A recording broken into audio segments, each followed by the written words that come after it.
Do not give up on Gojo Satoru. Recently in Jujutsu Kaisen, Gojo has been having a tough time against Ryoma and Sukuna.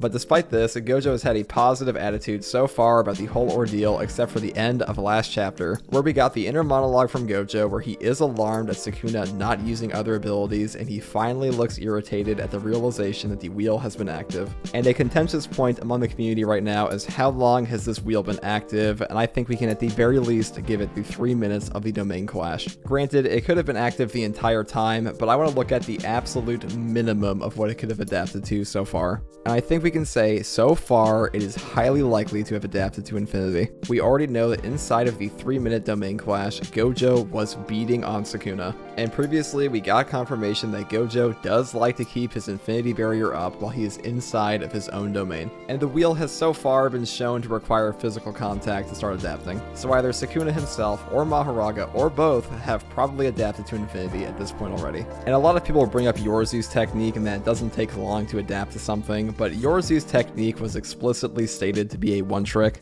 and it is not a stretch at all to say that Limitless is one of the most complicated techniques in the entire series. The fact it requires the 6 eyes to even operate properly should tell you everything you need to know. So personally, I think that the wheel will require an individual adaptation to each part of Limitless like blue or red. So how bad is this for Gojo? Well, I can definitely say it's not good for Gojo. While many, including me, have made the argument that Mahoraga on its own is Gojo fodder, which it really is, with Sukuna involved, it is a completely different story. Especially after we see things like Sukuna making Gojo unable to keep him off of him in his own domain. All I'm saying is, it sounds pretty difficult to hollow purple a Mahoraga when there is a Sukuna glued to your ass. And if Mahoraga is coming out next chapter, well, not only is it already partially adapted, it is only going to get worse the longer it is out. So the situation is looking pretty dire, and even Gojo is realizing that, but that being said, Gojo is not a punk. And many are already claiming it's Gojover, but come on, it's Gojo Satoru, people. He is not the honored jobber, and this fight right now, Gojo versus Sukuna, it is the catalyst for the rest of the series. Because after this fight, even if Gojo does beat Sukuna, he's probably going to get removed from the story again. So you can bet your ass that if this is Gojo's last major fight in this story, he is going to go out with a bang. Because Gojo versus Sukuna, in a pretty interesting move from Gege, seems to be the setup for the final arc. And the biggest thing here is that I think Gojo is probably going to bring back Megumi in this fight. And I think that for a lot of reasons. Not only is it a good use of Gojo's character beyond him simply being the strong guy, Megumi and Yuji are currently getting the front row seats to all the lessons that Gojo has taught them up until this point. And Megumi especially is about to see what the difference between dying to win and risking death to win is by the hands of his own sensei punching his face. And I really like that Gojo is slowly being pushed into what is going to be a desperate position.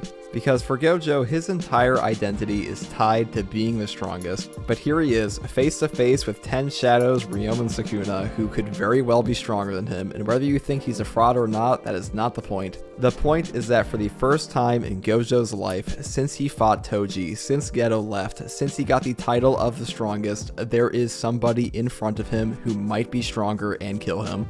And Gojo's problem is what it's always been, which is his arrogance, and I think we have a real opportunity to see Gojo develop past that in this fight. Because if Gojo doesn't drop the attitude of I'll win, you're the challenger here, and keeps downplaying his opponents throughout their fight, he's gonna have more tricks pulled over on him because he's not taking the fight as seriously as he really should be. And that's a pretty key difference between Gojo and Sukuna, and that Sukuna enters every single fight expecting to potentially die. Unless you're Yuji, he will give you credit in the middle of your fight, and he expects everyone to have something up their sleeve. And unlike Gojo, Sukuna does not call himself things like the Honored One or the Strongest.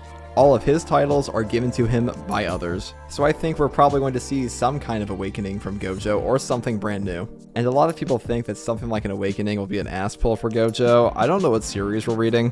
Ass pulls are literally built into the foundations of Jujutsu sorcery.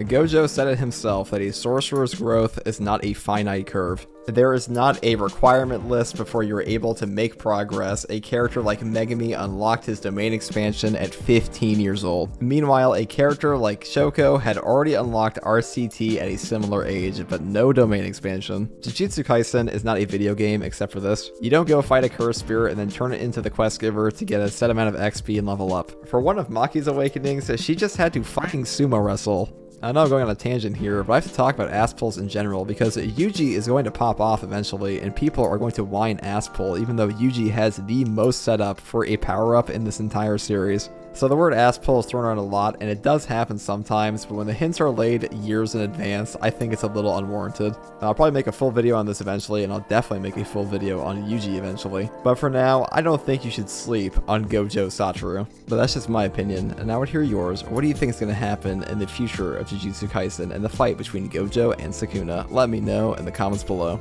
And if you like content like this, subscribe for more. And as always, thanks for watching.